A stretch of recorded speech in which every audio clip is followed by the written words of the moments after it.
Hello, my BITCHESs. So I'm back with a new video this time discussing ways to improve your art if you want to be a better artist. You don't have to agree with everything I say. You can take or leave whatever I suggest because, this is America, land of the free and home of the brave. So if you live somewhere where you have the right to not do things you don't want to, I suggest you exercise that freedom. Anyway, this video is sponsored by Skillshare, and before anyone starts to shit on me for doing a sponsored video, I would just like to say that I agree with Skillshare's intent and purpose, and I'd find it especially helpful for those of you who can't afford art school or actual classes. So I got the chance to sit through some of the classes taught by actual professionals, not some amateur bitches who, sit there and pretend like they know their shit. So it actually inspired me to share some of the lessons I learned from the videos, as well as my personal insight on approaching drawing. So, fasten your seatbelts, don't get in a car accident, and let's get started. So I asked y'all on my Instagram if you had any questions for me, and I got a lot of good questions. I can't answer every single one of them specifically, but I'll answer based on the majority of questions I got, since it will hopefully relate to the more specific ones. So first, I'll start off with the more broad things and just narrow them down, such as I'll start with sketchbooking, then start talking about actual drawing because, you need the sketchbook in order to draw. So yeah, it's like the funnel method. Anyway, so I watched the lessons of Leah Gorin on Skillshare, who's currently a professional illustrator and designer in Brooklyn, New York, and she made lessons about keeping a sketchbook that I also found useful. So I'm going to share some of the things I learned as well as things that I personally believe in as well or follow when it comes to keeping a sketchbook. So one of the things I noticed that both Leah and I do is that we both treat our sketchbook as a place to brainstorm ideas that could potentially grow into a larger product. I feel like normally people just feel pressure to make their sketchbook look like the hottest shit out there, but it's like, bitch, you don't have to do that. You don't need to put that pressure on yourself because, a sketchbook is a place where you're supposed to just relieve yourself like you're taking the biggest shit of your life, and shit ain't pretty, so it's not gonna come out perfect when you do it. But you know what? You're getting it out of your system and you're just getting an idea out there, and that idea could potentially grow into something larger. Like Leah's sketches eventually became patterns for clothing, and your doodles of characters or people or comics could eventually become a short film, a full story, or a TV show, I don't know. But it has to start from somewhere. It's like those capsules that you throw in water, and then it's like, once the water touches the capsule, it's like, bam, it turns into a fucking animal or some shit. I don't know if you ever played with those. I don't know if they're a health hazard, but yeah, that's what it's like. So one of the questions I get frequently are, how do I lay out the drawings in my sketchbook? I know I just said you shouldn't feel pressured to make your sketchbook a certain way, but this is just for those of you who feel like they want to push some clarity in their work, because I feel like when you lay your sketchbook out a certain way or in a more clear manner, it's just easier to look at and easier for whoever's looking at your sketchbook to understand what they're looking at. So I guess this is more for like if you want to present it to someone, I guess. So even in Leah's videos, she states that she starts off with a figure and would just put the next one wherever it seems it may fit. And that's pretty much the same with me. I just kind of collage my figures. I just start off with one person and I draw the next one wherever there's space. And if there's no room, I just overlap it. And if there's awkward emptiness, I would put stuff like ducks or things that just wouldn't matter or just wouldn't take away from the other images as long as it just fills in that void.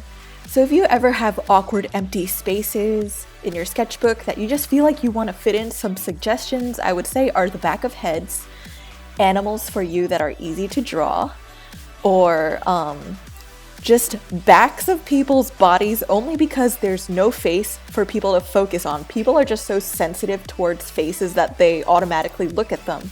But if it's a back of a head, no one's gonna really care as much. Or you could just fill it in with things like trees, flowers, patterns of flowers, patterns, lines, random shapes. Just anything like limbs, body parts, an ass crack. I don't fucking know. It's your sketchbook. It's a free country. Just do whatever you want. Another suggestion I have for those of you who are too afraid to start a sketchbook is to just simply start from the middle or the end. Because I know how you feel. I know what it's like to feel afraid to draw that one ugly bitch as the first thing you see when you open the sketchbook, or make it the first page, the cover, whatever. So you put that ugly bitch in the middle or the end where she fucking belongs. Not saying that she belongs there or he belongs there in the back or whatever, but you got a sketchbook to do, you got places to be, you got things to do, so you need to start from somewhere and lay that mark. Normally by the middle of your sketchbook, things get very diluted because you have so much content. And just think of it this way, by the time you finish your sketchbook, you're gonna have so many drawings that what's in the middle almost won't matter anymore. If you have an ugly drawing, nobody's gonna care because there's so many great other drawings that you've already done. So I would also say just focus on the fact that even if you do something that you're dissatisfied with, just focus on the fact that the more drawings you do, the more it's gonna hide this one drawing that you weren't as proud of. And one of the most important things I will say is to just learn to not give a shit, because your work might sometimes look imperfect to you because you're so familiar with the process of its creation. You're familiar with the flaws. However, remember, to other people who see it for the first time, they don't see it the way you do. And a lot of it is just about acceptance, accepting your flaws and moving forward. All you can do is acknowledge that the next thing you do, you aim for it to be better. And remember that you just won't get better for as long as you do nothing. So if you ever feel held back by a bad drawing, maybe just don't work on it anymore. You just have to continue moving forward, because staying stagnant ain't gonna help you. It's like waiting for that one bitch who ain't ever gonna come pick you up. So what are you gonna do? Just stand there in the cold and freeze your ass off? No, you call that fucking Uber, get in the car, and just move on with your fucking life. So that's pretty much all I have to say at the moment about keeping a sketchbook, or at least the mentality of keeping a sketchbook. But next I'll be talking about drawing and observational drawing. So I watched the lessons of Yasmin Creates, who's a watercolor and ink artist who has lessons on observational art. And while her lessons do get a little back into the basics of drawing, I still agree with her perception of observational work. So in one of Yasmin's lessons, she discusses how your brain tends to fill in the blanks when you don't really understand how to approach drawing something. So basically, when you draw and attempt to observe a subject, your brain makes shortcuts to fill in the blanks. But it's your job to remain self-aware of whether or not you're actually drawing the truth of what you see. Because shortcuts hide the truth of an image, so don't be afraid to draw what is there, even if you feel it might look wrong in your drawing. You might make a circle or an egg for a head and ignore lines that might define the cheekbone or a chin. But you know what? Sometimes in life you're gonna have to draw a fucking ugly bitch, and you just gotta be like, listen, bitch, I gotta keep it real. I gotta draw you ugly because that's just what I see. So I'm gonna have to draw you ugly, but you know what? I'm sorry. I took this too far. I'm being a little too aggressive and harsh. I'm gonna tone it down. Everybody is beautiful. Everybody's hot. I wanna fuck everyone. Let's have an orgy right now. Let's go. Basically, when you're drawing, don't think of what you're drawing as it is. If you're drawing a face, don't think of the face, just interpret it as lines and shapes. You can create your own shortcuts when you fully understand how to observe. Because once you understand how a figure or a subject works, you'll develop a new type of shortcut that wouldn't be the same as the one you had when you initially lacked an understanding of what you were drawing. That's like when gesture drawing comes into play, because you understand how arms and legs work, you might be able to simplify lines that eventually define arms and legs in a way they still make anatomical sense. And a lot of you ask me things about life drawing, like how do I draw a figure when it's still in motion? How do I sit there and capture people while they're walking? And I will say I do a mix of both. I draw from photos that I take when I'm in really crowded areas, only because it's impossible to sit in that very crowded area and draw everyone. But I also draw people when I go out and they're not doing things that are as crazy. But even still, when people are kept in very dynamic poses, eventually you do fill in the blanks with your brain, but you fill them in a way that you understand how the anatomy works because you've studied enough to know.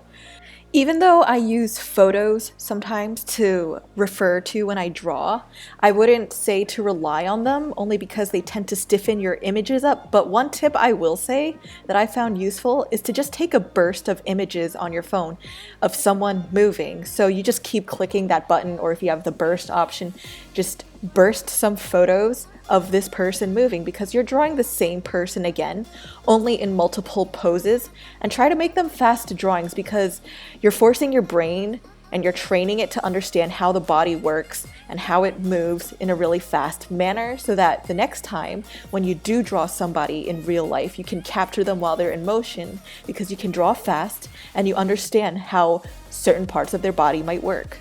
But yeah, for those of you who are interested, again, Skillshare is a great option to learn more art and sketchbooking tips.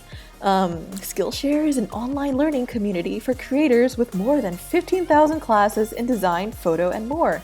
Everyone can take a class, try a project, and even teach a class themselves. Show everybody the bad bitch that you are.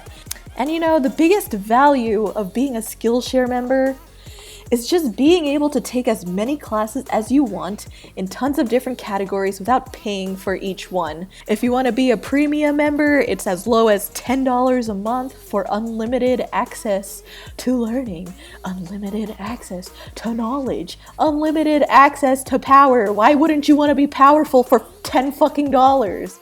And you can learn from anywhere. You can download the mobile app on an Android or iPhone and just tap into classes even when you're offline. So if you're in class and if you're in actual class and you're bored as fuck, you can take another class on your phone. So yeah, I'll link Leah and Yasmin's videos in the description below if you're interested. You can use my promo code MEWTRIPLED for 2 months of a free trial on Skillshare. You know, just whore yourself around on Skillshare. Be a slut, be a Skillshare slut, and SSS. Yeah, just don't get STDs. Remember to use protection. Thanks, have a great day.